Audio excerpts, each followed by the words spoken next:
we find ourselves once again in the stillness of the night. This time of stillness that can really be set apart from the rest of the day.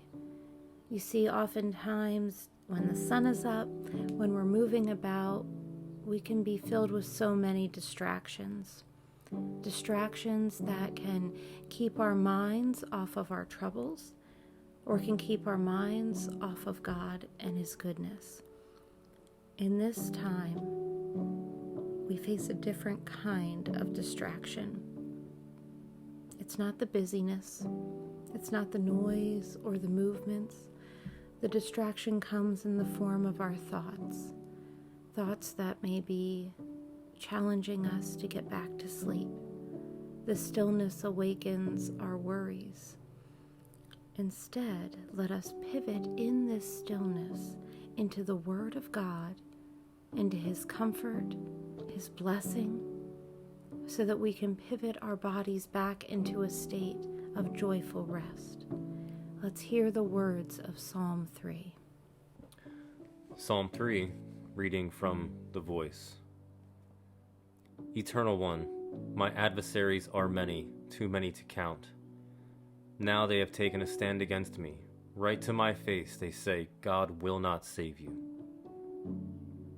But you, Eternal One, wrap around me like an impenetrable shield.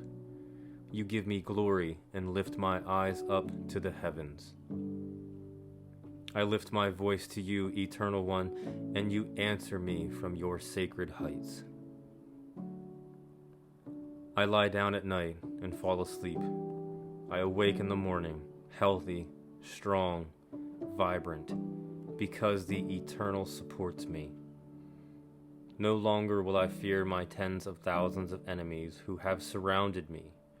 Rise up, O Eternal One, rescue me, O God, for you have dealt my enemies a strong blow to the jaw. You have shattered their teeth. Do so again. Liberation truly comes from the Eternal. Let your blessings shower down upon your people. This psalm comes with intentional pauses, actually written into the psalm.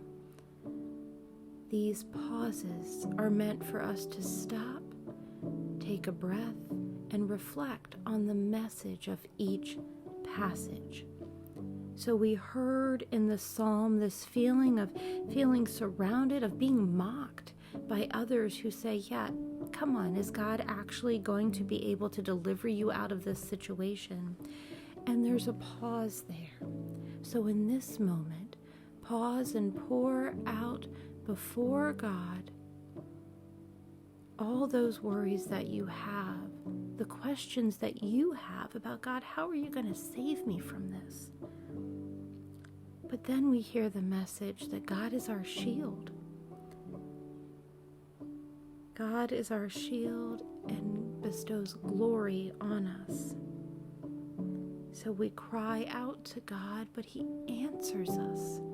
And then there's this pause. So take this pause to take a breath, to know that your prayers are heard. Then comes the next section, which says in the NIV, I lie down and sleep. I wake again because the Lord sustains me. Know that your sleeping and your rising is watched over by God, who gives us everything that we need. Know that you can ask for God to deliver you, and know that that deliverance and blessing comes from God. It is time now to pivot back into the state of rest that only God gives us. The psalm ends with another pause. So take this moment to pause. Hit pause on your worries, because you don't need them right now. Hit pause and remember that you are in the presence of God. Pivot now back into a state of rest.